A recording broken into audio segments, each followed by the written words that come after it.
Dito po sa Pilipos chapter 3 verse 7 hanggang 9. Kaya kung lahat ay tumayo bilang pagligaran sa salita ng Diyos. Sabi po niya, ngunit dahil kay Kristo, ang mga bagay na pinahalagahan ko noon ay itinuring kong walang kabuluhan ngayon. Oo, itinuturing kong walang kabuluhan ang lahat ng bagay bilang kapalit ng lalong mahalaga ang pagkakilala kay Kristo Jesus na aking Panginoon. Ang lahat ng bagay ay ipinalagay kong walang kabuluhan at itinuturing kong basura. Makamtan ko lamang si Kristo at lubos na makipag-isa sa Kanya. Ang aking pagiging matuwid ay hindi sa pamamagitan ng pagsunod sa kautusan, kundi sa pananalig kay Kristo. Ang pagiging matuwid ko ngayon ay buhat sa Diyos at sa pamamagitan ng pananampalataya. Doon po sa tanong Panginoon tayo po manalangin. Pagdong muli po sa oras po ito, aming pong hiling, aming po inyong gabayan sa aming pong pag-aaral ng inyong salita. Ang ipong dalangin tayo itong mag-usap, magbigay ng pangunawa sa puso at isipan ng bawat narito at bawat nakarinig, Panginoon, ng inyong mensahe at aking pong dalangin na gamitin po niyo ang inyong likod na mahayagan yung kalooban sa oras nito. Maraming po salamat, Ama.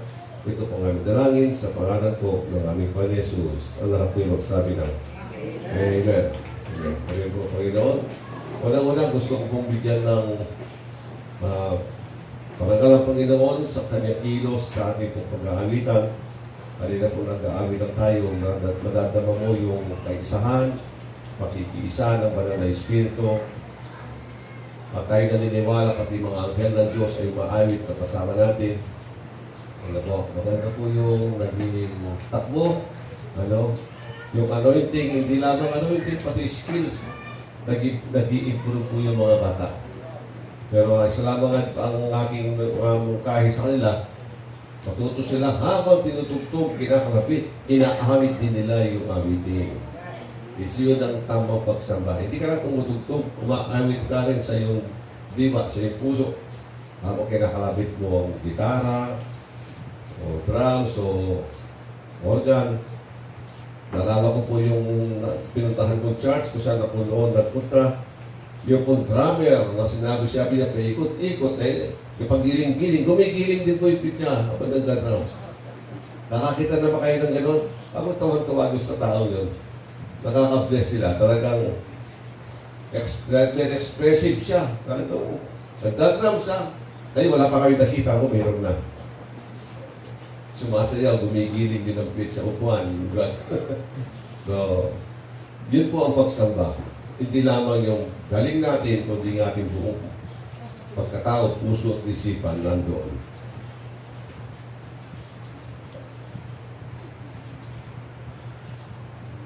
Dito po sa ating pong binasa, sabi niya, ngunit dahil kay Kristo, ang mga bagay na pinapahalagahan ko noon ay tinuturing kong walang kabuluhan ngayon.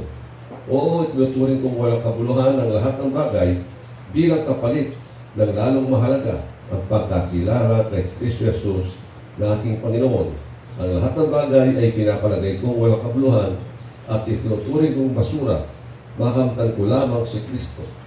So ito po ay isang salita po sa atin ng Panginoon. Para bang ano ba talaga yung mahalaga sa atin? Dapat po natin bigyan, ano ba talaga priority natin sa buhay?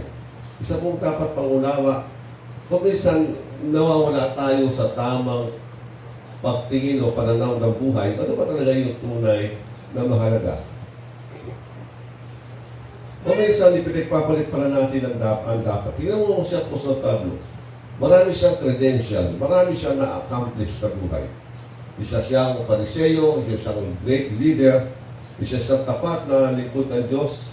Sa pagiging pariseyo, pagdating sa kautusan, siya'y talagang masunurin, pinagsisikaman niya sa bawat letra ng kautusan, ito kanyang ginagawa sa buhay. Pero sabi niya, lahat ng aking ginawa, lahat ng aking na-accomplish, lahat ng karangalan meron man ako, nakamtan sa dating bilang isang pariseyo, bilang isang Hudyo, o anak ng Israel, anak ni Israel. Ang sabi niya ngayon, lahat ng karangalan niyan ay tinuturing ko yung accomplishment niya. Ituturing ko ngayon hindi mahalaga dahil ang mas mahalaga sa akin ang aking relasyon ng pagkakilala kay Kristo. Dito po yung dapat nating isipin sa ating buhay.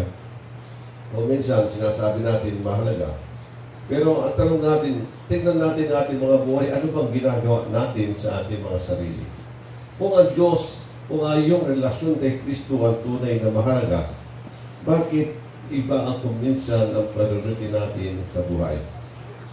Para bang pwede mo naman, hindi na, kapag sinabi na, pag hindi natin binibigyan ng tamang pag-schedule,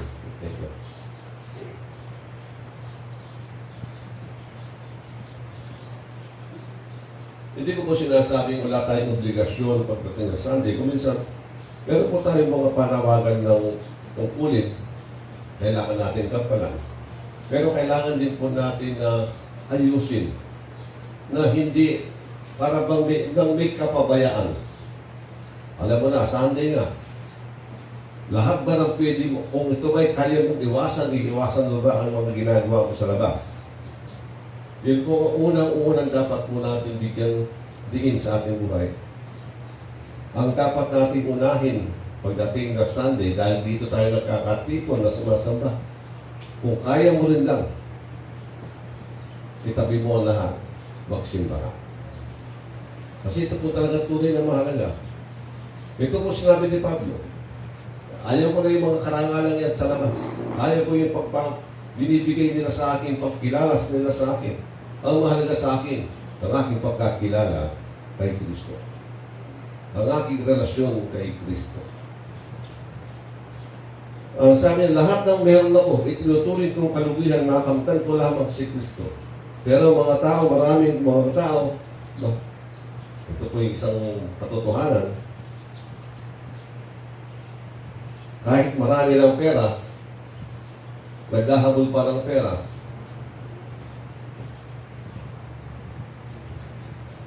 at hindi makapagsimba ng tao. So, ibig sabihin, hindi si Kristo ang pangunahin sa iyo. Kailangan po natin, kung may iwasan, iiwasan po ang lahat. Para lamang maibigay natin yung konting panahon na gusto tayong makita ng Diyos sa kanyang bahay sambahan. Para po bang pagtitipon ng pamilya, reunion, kapag nagre-reunion kayo, sigurado anong pakiramdam ng magulang kapag ang isang anak ay wala dahil meron siyang ibang ginawang transaksyon. Sayang daw yung kita, samantalang hindi naman siya nagkukulang ng pera. Hindi ba sana kung wala siya makain bukas, sasabihin natin, pwede pa. Pero kung meron ka naman sobra-sobra, isang tabi mo muna yan. Iyan muna. Iunahin mo yung pagsasama-sama ninyo bilang magkakapatid, bilang isang pamilya. Dahil yun ang mas mahalaga na dapat natin alagaan. Ito po yung dapat natin isipin. Kaya nga, ibig sabihin, kung tayo man ay anuman meron ka, sabi ni Pablo, hindi yan ang tunay na mahalaga sa iyo. Ang tunay, kahit na kung ikaw man ay wala, sabihin na natin, nakukulang ka sa buhay. Hindi naman talaga yan ang mahalaga. Ay ang mahalaga, ano ang ginagawa mo, ano kaugnayan meron ka, relasyon meron ka sa ating Panginoon. Ito po dapat po natin alagaan. Sabi nga po ng sa talata, mas masarap daw ang buhay na sarap man sa pagkain kung ikaw ay may takot sa Diyos kaysa doon sa isang taong mayaman na walang takot sa Diyos kasi kabuluhan ang meron sa bahay niya. Kasi kapag ikaw ay walang takot sa Diyos, ano ginagawa mo? Sigurado nag-i-invite ka ng mga bagay na hindi maganda sa buhay. Pero kapag ikaw ay may takot sa Diyos, sigurado may takot ka. Anong gagawin mo? O di tumahimik ka, makontento ka, mamayapa ka. Pero yung hindi niya inuuna ang Diyos, nagkahabol lagi ng mga maraming bagay sa buhay. Hindi siya mapakali. Lagi tumatakbo. para bang hindi siya makontento sa buhay. Kung tunay na mahalaga, pansinin po natin, lagi ko po nasasabi, marami po ang nagsisikap na yumaman. Marami ang yumayaman. Pero sa kabila ng kanilang kayamanan, hindi nila pinaghahandaan ang tunay na mahalaga. Ang araw na sila'y susunduin ng Panginoon. Sa kanilang pagsundo, ang tanong ko sa iyo, ano ba ang meron ngayon na pakinabang lahat ng iyong kapaguran? Lahat ng kapaguran mo, pang mundo, iiwan mo lahat yan. Pero kung ginawa mo kapaguran ay ang paglilingkod mo sa Diyos, ang iyong katapatan sa Diyos, kayamanan mo dala-dala yan sa harapan ni Lord. At ito masaya ka. Dahil ang sentro ng iyong ginagawa ay ang para sa Panginoon.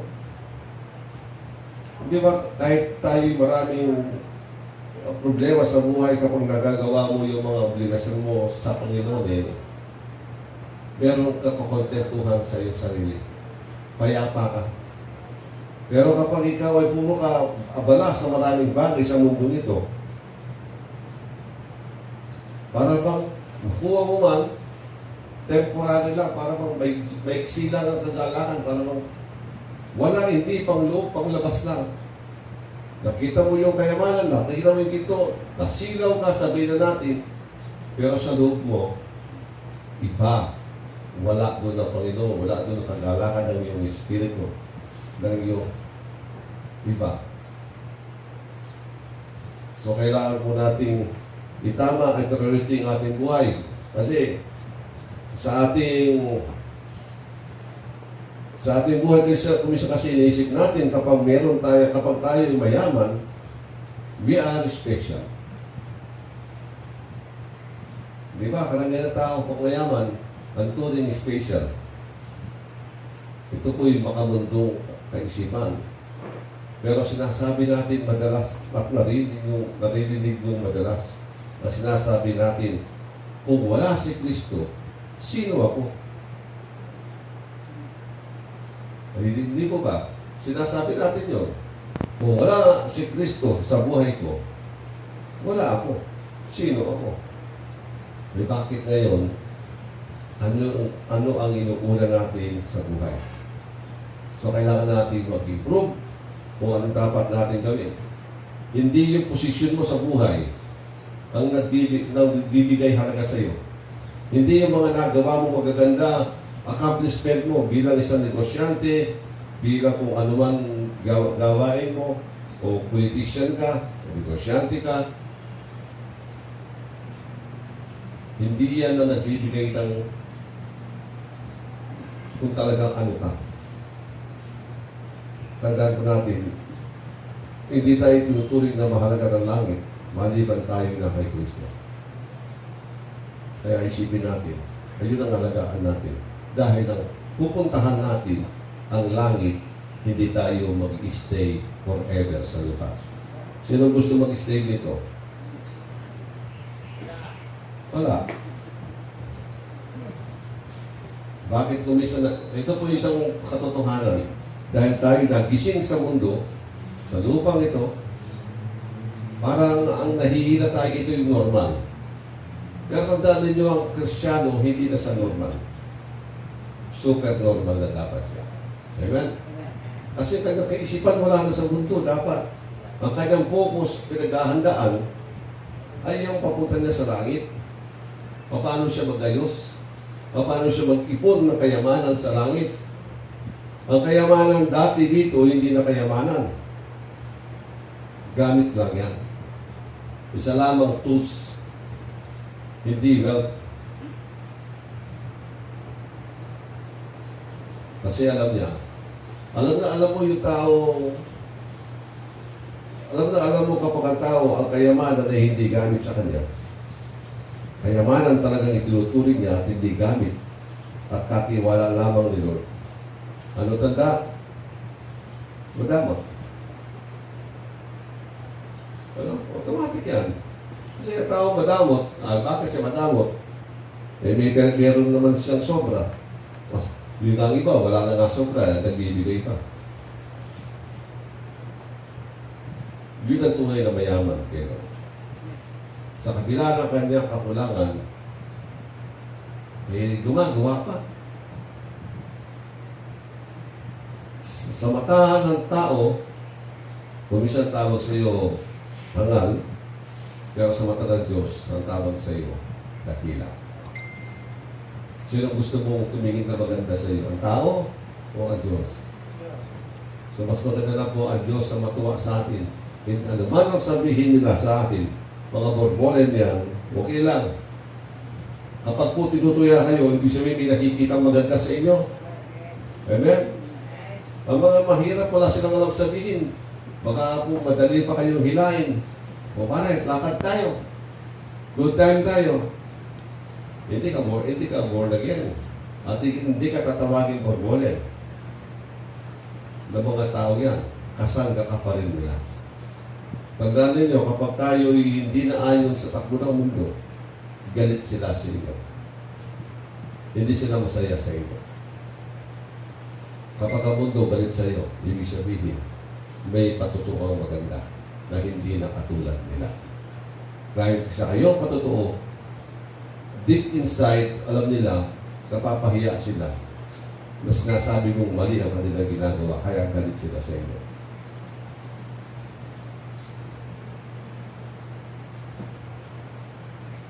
Ang isang tunay na yaman na dapat natin ipinagmamalaki bilang mga anak ng Diyos. Ay yung sabi nga ni sa Pablo, ibinabalik ko na, itinuturing kong basura ang lahat. Makamtan ko lamang, makilala ko lamang si Kristo. Ibig sabihin ng tunay na yaman, ang pagkakaroon ng tamang karunungan, kaalaman kay Kristo. Pero po telephone. Tuning. Okay. So, ang tunay na yaman, hindi po yung sa pagbilang isang mananampalataya, ang tunay na yaman, hindi na yung yaman na sinasabi ng mundo ito. Iba na. Dahil tulad ni Pablo, itinuring niyang basura ang lahat na pwede niyang ipagmalaki sa mundo. Yung paggamit ng mundo, hindi yan ang tunay na mahalaga. Lahat ng ito, iwawaksi ko kung kailangan. Tatabi ko lahat yan.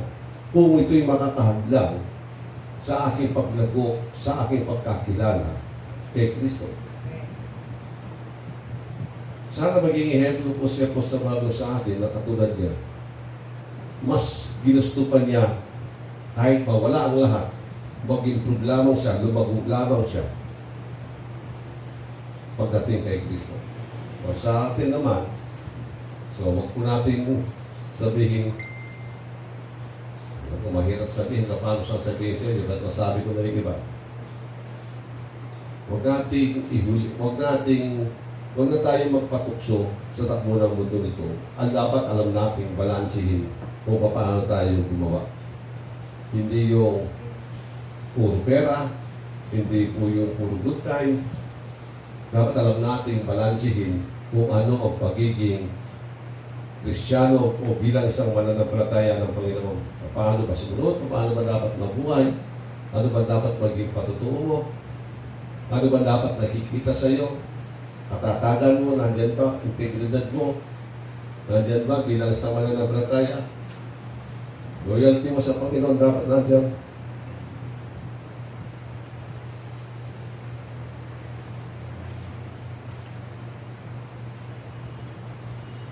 Sabi ko na dito, kalahating bahagi ng verse 8, ang lahat ng bagay ay ipinalagay kong walang kabuluhan at itinuring kong basura. Makamtan ko lamang si Kristo. Nasa kanya na si Kristo. Pero sabi niya, para makamtan ko pa si Kristo, hindi niya sabihin, lalo ko pang makilala, lalo pa akong maging malapit sa Kanya, lalo akong mapalapit sa Kanya, lalo kami maging close ni Lord. Ang priority niya ay ang kanyang relasyon sa Panginoon. Amen? So tayo, dapat i-priority din natin ang ating relasyon. At hindi ka lalalim sa iyong relasyon sa Diyos kung mali ang iyong pagkakilala sa Kanya, mali ang iyong paunawa So, kailangan mong lumalim kung ano ba talaga ang Diyos, kung sino siya, ano ginawa niya. Magkaroon ka ng pag-unawa sa kadakilaan ng gawa ni Kristo upang ma-appreciate mo, mapasalamatan mo, Panginoon. Kapag ang puso ay marunong, kapag tayo nakakita ng isang magandang bagay na ginagawa ng Panginoon, at tayo marunong magpasalamat, ang tao ang pagpasalamat, ano tutubo? Pag-ibig. Kapag hindi ka nakakakita o nakakaunawa ng kadakilaan ng Diyos, hindi na dadagdagan yan. Nagkukulang ka ng kaalaman. So, hindi tutubo ang pag-ibig mo sa Kanya. Kaya po ito yung purpose ng pag-aaral ng salita ng Diyos. Upang mahayag kung gaano katotoo, gaano kadakila ang ating Panginoon. Upang tayo mabihag ang ating mga puso. At tayo sumamba magpuri sa Kanya. At nasain natin na kahit ang buhay o kailangan ibigay sa tawag ng pagkakataon, gagawin natin. Pero huwag na natin hintayin, tawagin ka pa ng kamatayan para sabihin, tapat ka ba o hindi? Sa simpleng paraan, sa simpleng buhay araw-araw, ipakita natin. Amen? Kuminsan, yung iba, gusto pa, kung sa sokdulan. Pero alam nyo, sabi ng Panginoon, kung sa konti, hindi mo kayang gawin. Sigurado hindi mo gagawa sa malaki. Sabi nga kanina patotoo, kapag nandyan na si kamatayan, makikita mo na tunay na Kristiyano o sino yung tumatakbo. Huwag na natin hintayin yung sukdulan. Gusto pa niyo atang humarap dito si kamatayan bago natin sabihin, ako totoo. Tatawanan lang tayo ng kamatayan. Hindi ko na kailangan, sabi niya. Konting pakinabang lang, tumatakbo na kayo. Siguradong pag ako ang nakita niyo, hindi na kayo makatakbo. Kukunin ko na lang kayo. Diba? Dapat ganun po tayo pagdating sa buhay pananampalataya. Maging totoo na tayo sa ating buhay sa araw-araw. At patuloy natin makilala. Kapag hindi tayo lumago sa pagkakilala, hihina ka. Pero kapag ikaw ay natututo gaano katotoo ang Panginoon, titibay ka. Dito po sinasabi, faith cometh by hearing the Word of God. Hindi ko sinasabing kung hindi mo narinig, kasi iba kung ibig sabihin ng totoo, meron kung ibang kakaibang paliwanag doon. Pero pero pinakamaganda paliwanag doon, hindi lalago ang pananampalataya mo kung hindi ka nag-aaral ng mga katotohanan tungkol kay Kristo. Alam ko ba ninyo, ang sabi po ng Bible, ang pag-ibig ng Diyos ay hindi natin kayang sukatin sa Kanyang pagduwang, lapad, lalim, taas. Sabi niya, hindi natin masukat ang pag-ibig ni Kristo. Ibig sabihin, hindi mo kailanman maunawaan ang kabuuan ng pag-ibig ni Kristo. Hindi mo kailanman makocontain sa iyong sarili. Ibig sabihin, kapag tayo nakakita ng mga kwento ng buhay ng mga dakilang gawa, mga sabihin natin, mga kawang gawa, mga mabuting sakripisyo ng mga tao, ng mabuting patutungo nila, napapaiyak tayo. Napapaluha tayo. Hindi mo ba? Ang tanong ko, kailan nyo nakita muli si Kristo sa kanyang kabutihan at kayo napaiyak? Siguro minsan, dalawa. Ang tanong, ganun lang ba? Karami ang pwedeng ibigay siya ng Diyos. Sabi nga ng Bible, hindi natin kaya sukatin o unawain ang pag-ibig ng Diyos. So, marami kang dapat tanggapin. Humingi ka sa Diyos ng mga bagong kapahayagan kung dinidesire mo na mahalin mo lalo ang Diyos.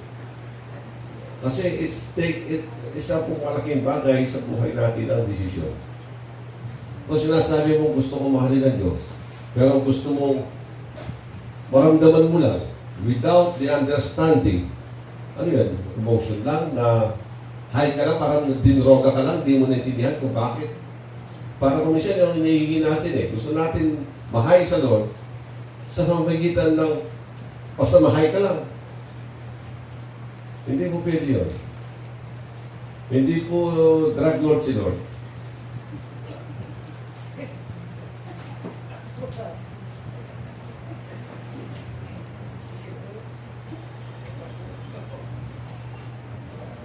parang yun na lumalabas eh. Kapag gusto natin, basta mahay lang tayo. Lord, pagpakilala ka sa akin, hay mo naman ako. Hindi po gano'n. Ang gusto ni Lord, kapag naghayag siya, meron ka bang appreciation sa kanyang pagpapahayag ng katotohanan? Kapag wala kang pasasalamat, unang-una wala siyang balak magpakita sa iyo. At kung nagpakita siya sa iyo, ibig sabihin, lumanda ka. Dahil wala ka palang balak at nagpapakita pa siyang patuloy, hatol at kasunod mo. Umisa dinedele ni Lord, hinihintay niyo yung tamang timing, para dahil alam niya, sa tamang timing, ma-appreciate mo siya at magkakaroon kayo ng closeness, lalo ni Lord. Okay, yun. Pero kung wala kang appreciation, nang una-una, hindi siya maghahayag. Pangalawa, kahit may appreciation ka, ang isa na naman tanong, ang tunay na appreciation kasi hindi nakukuha ko sa thank you Lord, nahay ako sa iyo. Ang tanong ko, lumalalim ka ba sa commitment mo ngayon kay Lord? Meron ba nababago sa buhay mo? Meron bang changes na dapat makita ni Lord sa iyo? Bilang appreciation, ang tunay ng pagtanggap o pagbibigay ng pasasalamat, may pagbabago sa tao. Ang tao na nagpapasalamat, nag-iisip na kung ano pwedeng gawin. Lord, ano pa yung gagawin kung gusto mo? Dati wala kang tanong na gano'n. Pero na makita mo yung kabutihan ni Lord, ang tinatanong mo ngayon sa sarili mo, ano ka na gusto ni Lord na gagawin ko? At talagang gusto mong gawin at gagawin mo. Yun po ang purpose ni Lord. Kung bakit naghahayag siya ng kanyang sarili para lalo kayong maging malapit sa bawat isa. Amen? At ito po talagang layunin ni Lord. Kapag hindi mo hiningi yan, anong hinahanap ko sa buhay? Padagdagan ng kayamanan, bumaba ang buhay, lahat na hinahanap natin yan, nandun na sa langit, naghihintay sa atin.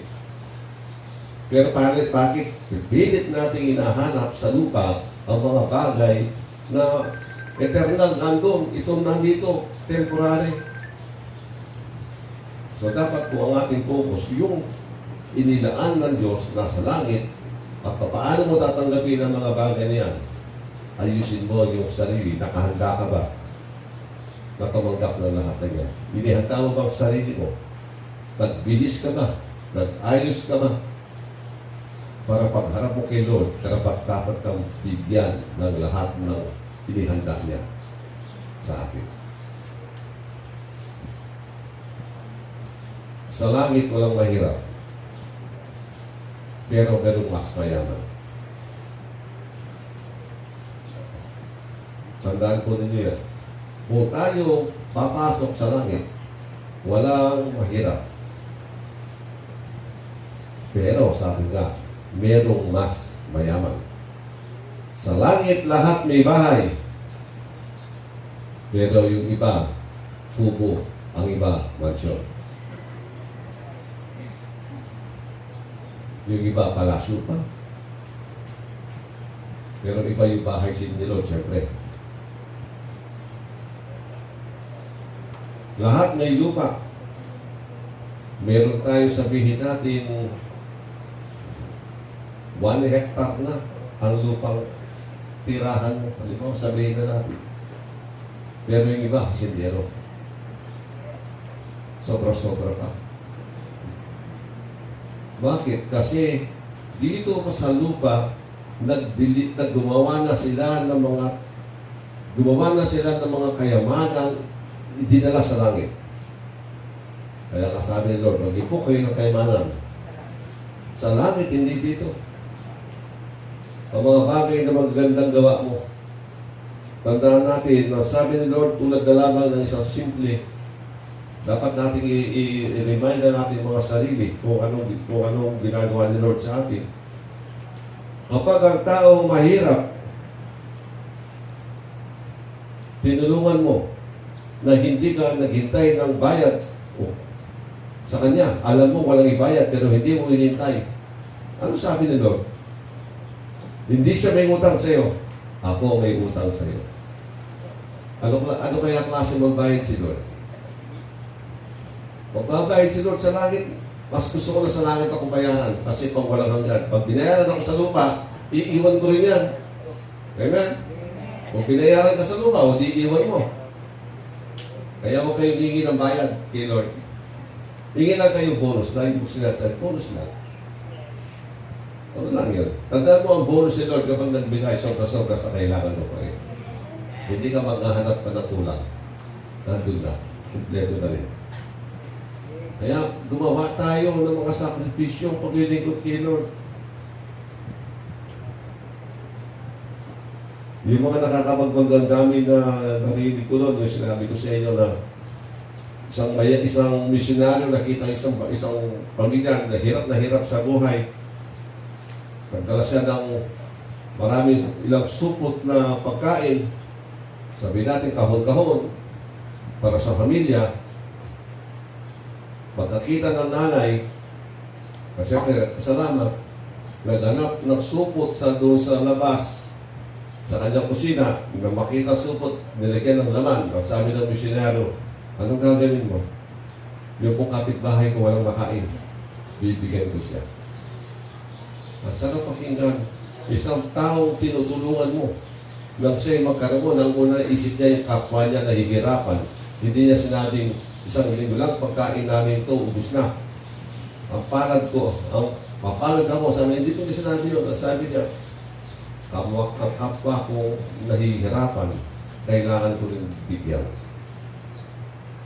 Alam niyo, kung tayo ang missionary noon, gano'n ang binigyan mo, ano nasa loob mo, babalik ako. Amen? Babalik ka para lalo mo pagbigyan. Kasi alam mo, hindi siya makasarili. Alam mo, ipapamahagi din niya sa iba na nangangailangan. Ang Kristiyano ba dapat iba o gano'n din dapat ang Kristiyano? Dapat gano'n po ang Kristiyano. Hindi siya makasarili. Kapag hindi ka makasarili, yun ay isang pagdideposito ng kayamanan sa langit. Kasi sa langit, sabi ni Lord, sagana ka magbigay, bibigyan kita na sagana supply. Para yung mas konting kayamanan, pwede mo pasilan at regaluhan. Amen?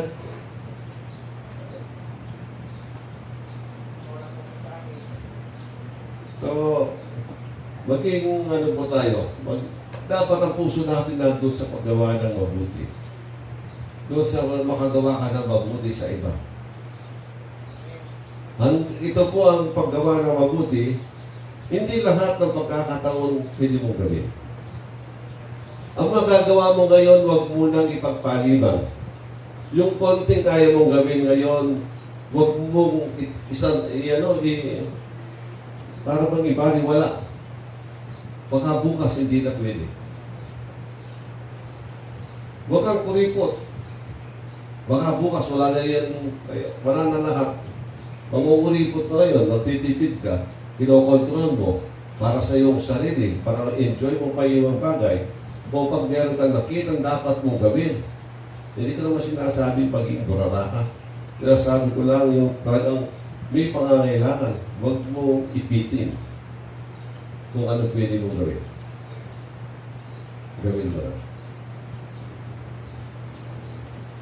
Sabi nga po, ang panahon ay tulad ng tubig sa ilog. Kapag dinampasan ka na, hindi na babalik yan. So, gawin mo na.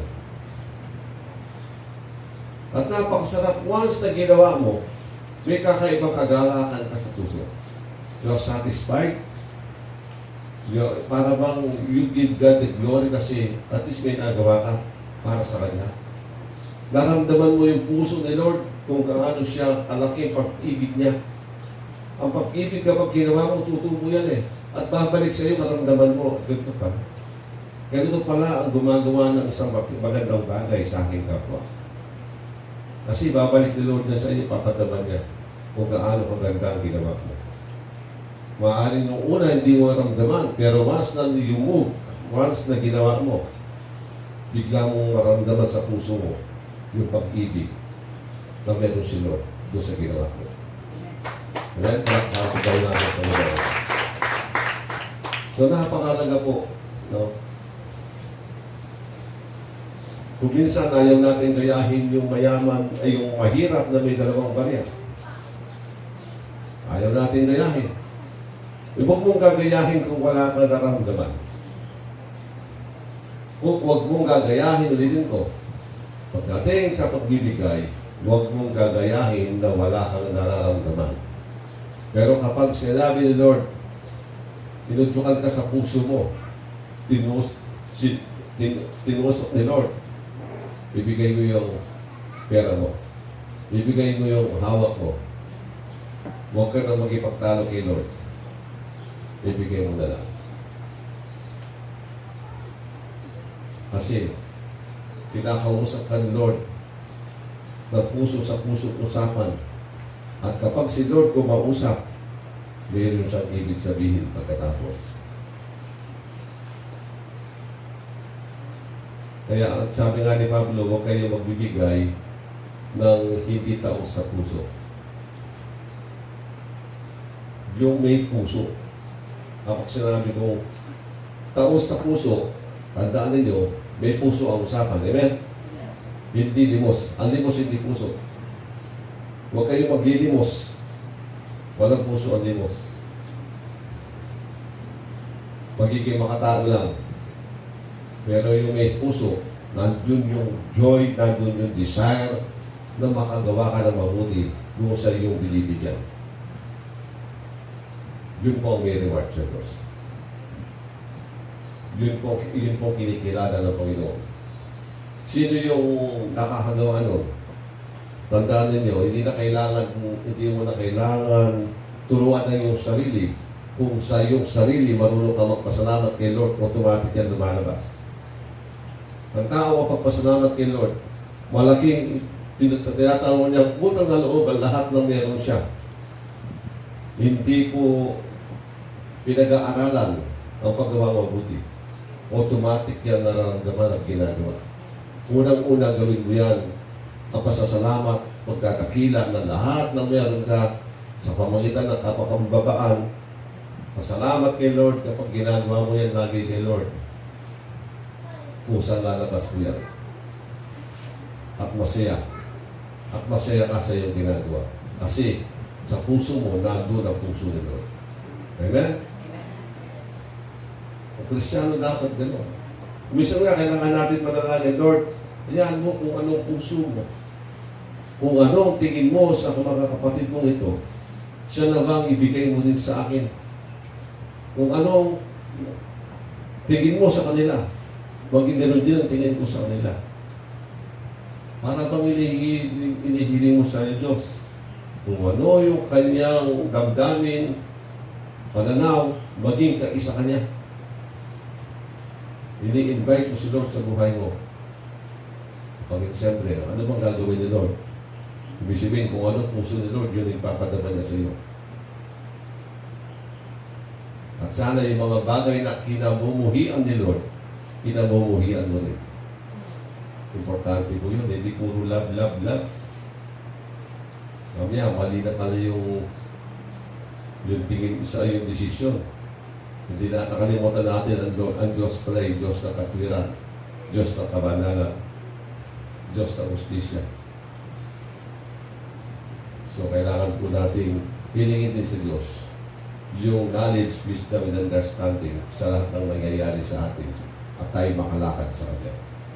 Sabi nga na po ng Proverbs verse 7, trust in the Lord with all thy heart and all your ways, acknowledge Him and He will make your path straight. Sabi niya, sa lahat ng bagay, pagkatiwala mo sa Diyos, kung naman ang gusto mo, paano yung pagkakatagalan doon, sa lahat ng iyong ginagawa, umonsulta ka sa Diyos. Tignan mo kung ano nasa loob ng Lord. Saan gawin mong batayan kung paano ka pumilos? O makonsulta ka ni Lord. At sabi ng Bible, itutuwid, aayusin ni Lord ang iyong landas. Kahit Kristiyano ka pa, kapag hindi ka humingi ng direksyon ng wisdom kay Lord, ganun mangyayari sa iyo. My people perish because of lack of knowledge. Hindi tayo nagtatanong, kaya ang Kristyano napapahama. Nagsasariling sikap. Huwag tayo magsariling sikap. At lagi natin narinig, kung may problema ka, ano man ang problema mo, itulong mo sa Diyos.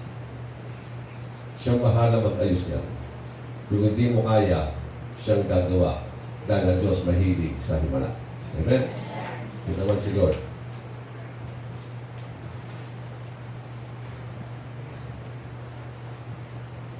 At dito po ang isa pang katotohanan dito sa sinabi na binabasa natin nang sinasabi ni Apostol Pablo, lahat ng pwede kong ipagmalaki na magbibigay karangalan sa akin, itinuring kong basura. Bakit? Kasi ang tunay na magbibigay karangalan sa Kanya, hindi ang mga kayamanan yan, hindi ang mga accomplishment, kung hindi yung pag-ibig ni Kristo sa akin.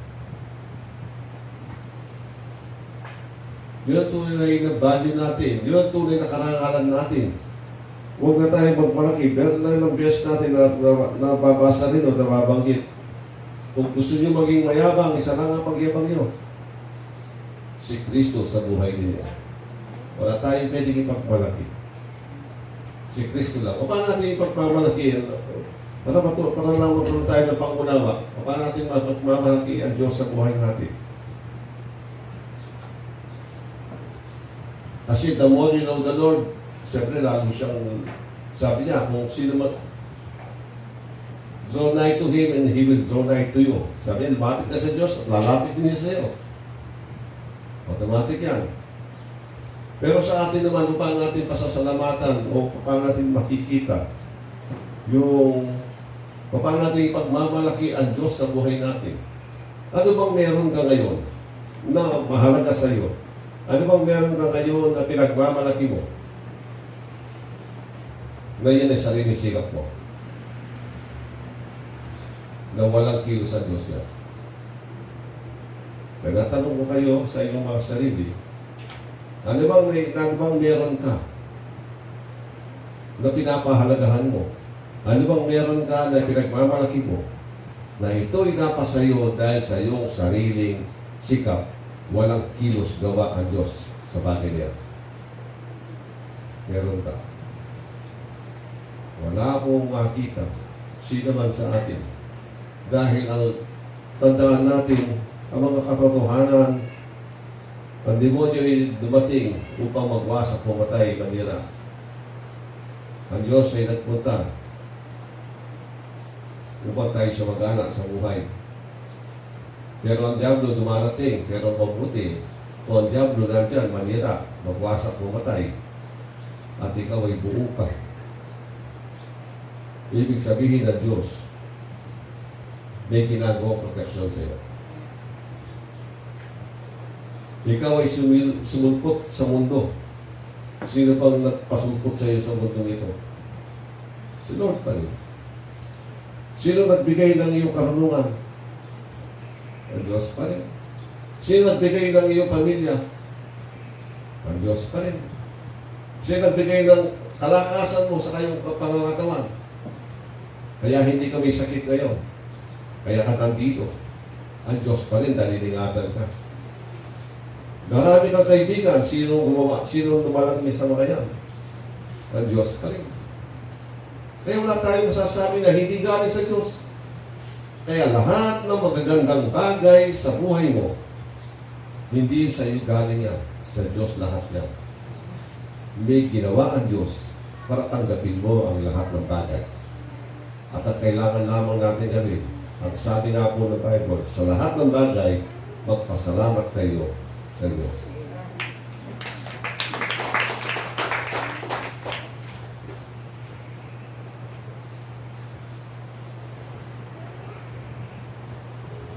Kaya kung kilala natin ang Diyos, hindi mo naman pwede magmayabang eh.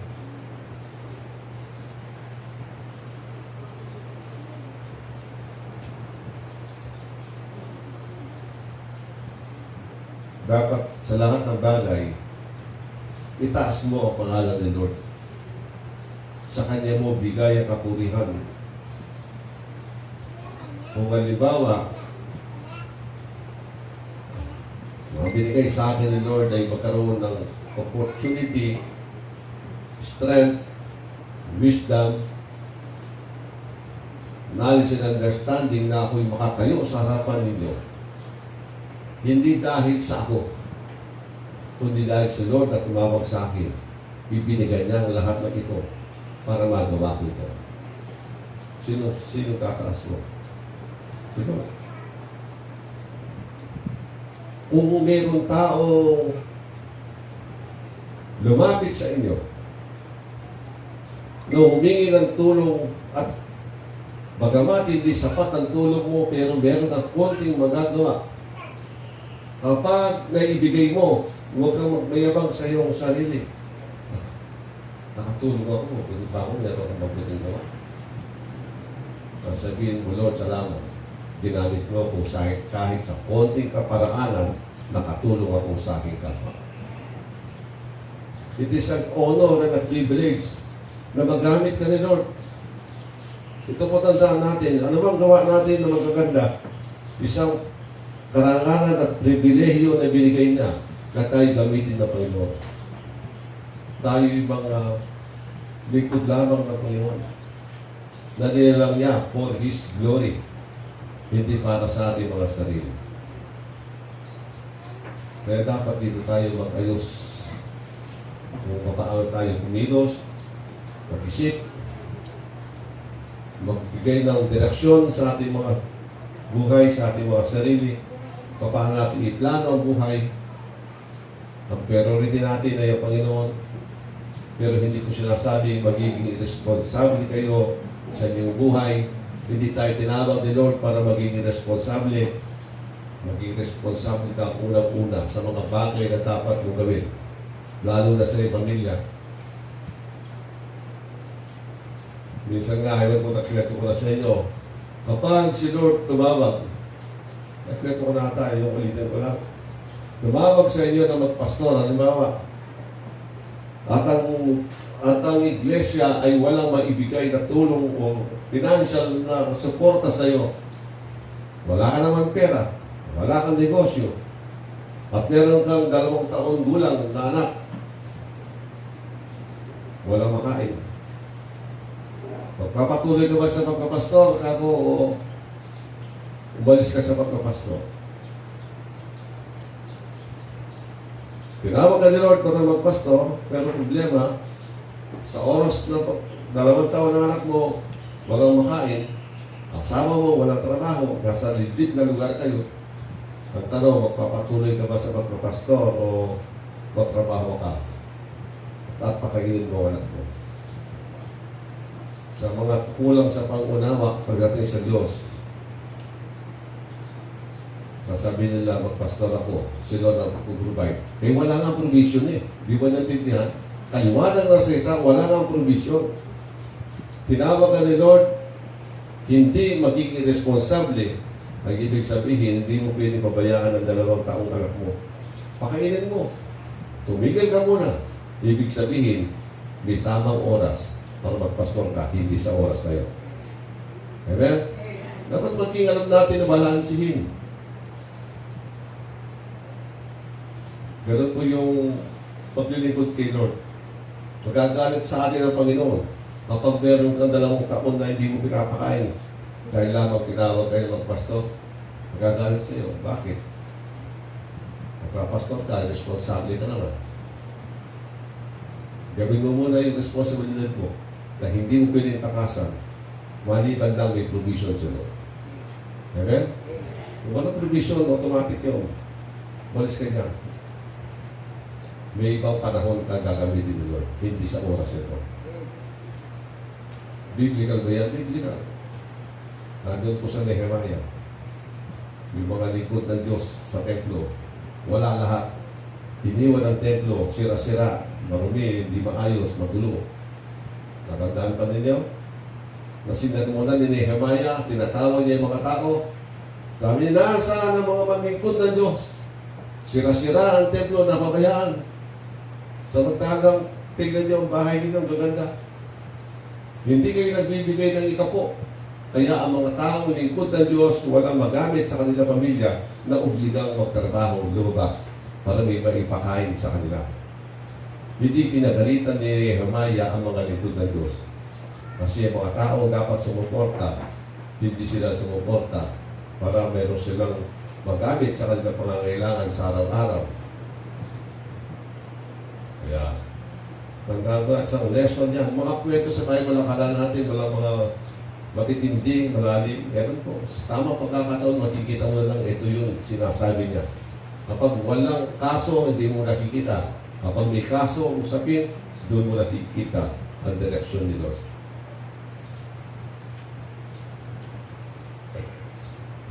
Kaya nga po tayo, bilang mga lingkod, kaliwa, kayo yung mga praise and worship, musician, praise the Lord, ginamit kayo. Hindi praise God, magaling ako. Kung magaling ka, praise God, bibigyan mo ko ng spirito ng kagalingan. Yun ang dapat pasalamatan.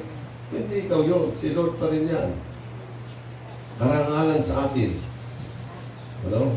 Pribilehe at karangalan na tayo magamit at tulad sa ating ginagawa sa ating paglilingkod. At sa ating din pagkakataon, diba? Tao, Kristiyano, hindi kayo dapat nakontento sa araw-araw nandyan kayo sa bahay lang at masaya, samantalang maraming kaluluwa ang may pangangailangan. Unang-una, sabay, naman po yun, hindi pwede pabayaan eh. Ang iglesia ay tinawag as a buo po magkakatawag, socially, sa community, spiritually, kasama po lahat siya. Sa komunidad natin at saka sa spiritual, dapat tinatarget natin yan. Sa evangelism, after evangelism, huwag po kayo mag-evangelize kapag mali ang patutuo nyo. Kung kayo ay hindi nabubuhay ng tama, huwag kayo magsasalitaan ng ebanghelyo. Napapahiya po ang Diyos. Dapat tama ang patutuo nyo. Kahit hindi kayo marunong magsalita, kapag tama ang patutuo nyo, ang tao makikinig, susunod sa inyo. Kaluluwa, kailangan po natin ayusin na sila'y maagaw natin sa kahirapan na gawa ng Diablo. Consequence ng buhay. Ang mga bata, kabataan, kapag hindi naturuan, ano pwede mangyari sa kanila? Mapapalayo. Hindi drug addict ang iba. Nakakagawa ng hindi magaganda ang iba, nakukulong. Kung ano-ano pwede mangyari kapag nagkulang sila sa salita ng Diyos. Pero kapag nag-agapan sila, kahit sabihin pa ng iba na once you always save yan, ang ligtas, ano man ang reason mo, ang sabi ko naman gusto mo ba silang makulong muna?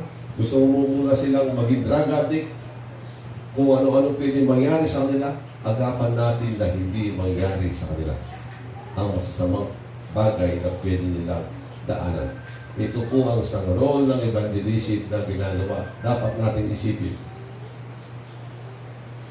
Pagkawin natin sila sa apoy na binibigay ng kalaban. So, ibang usapan yan kapag sinabi mo, sabihin ko lang, tandaan po natin, ang kaligtasan is two part. Dalawang bahagi yan. Katawan at kaluluwa. Magkaiba po yan. Ang kaluluwa, ang Diyos ang kumikilos. Siya nagliligtas ng kaluluwa. Number one, yung talagang role niya. Kahit mag-evangelism pa tayo kung ang Holy Spirit hindi kikilos, walang makakakilala sa Kanya. So talaga number one, nagkikilos sa kaluluwa. Tayo ginagamit lang ang Holy Spirit. Pero kahit hindi ka Kristiyano, marami pong gumagawa ng tawag gawa. Nagkakaroon ng feeding program. Nagkakaroon ng housing. Di ba? Sa kanilang katawan, kaligtasan. Na meron silang matirhan, kaligtasan na sila malayo sa sakit. That is physical. So huwag na rin sabihin, kaluluwa lang ako, hindi tinawag tayo sa katawan at kaluluwa. na magligtas ng mga tao. Tayo po, tinawag ng Diyos. Number 1 na Kristyano, yung mga mabibigat na ang purpose na number 1 na bunga ng evangelismo pag tayo nag-evangelize, yung matitinding pagsubok ng buhay hindi nakaabot ang tao.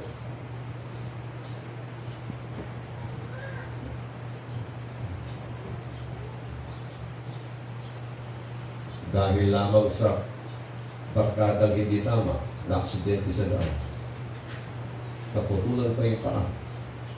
Kaya kung siya naman na simbahan, barkada niya at taga-simbahan, hindi sila marunong maglasing. Hindi sila marunong pupunta sa mga lugar na bawal. Malalayo sila sa aksidente. Yun ang sa kaligtasan na binibigay natin kapag sila ay nahihikayat natin na lumapit sa Diyos. Amen? So, tandaan po natin, ang tunay na mahalaga sa buhay na tinutuloy ni Pablo sa ating binasa ay ang pagkakaroon ng kaalaman, increase of knowledge and understanding kung sino si Kristo sa buhay natin. Ano ba talaga tunay na mahalaga? Ano ba ang talagang kayamanan natin? Ano ba talaga yung nagbibigay karangalan sa atin? Isa lang sa ni Pablo, si Kristo. Kaya, ang tao, mahirap man sa pera, pero mayaman sa harapan ng Diyos kapag si Kristo ay nasa Kanya. Amen. Kapag natin na kayo.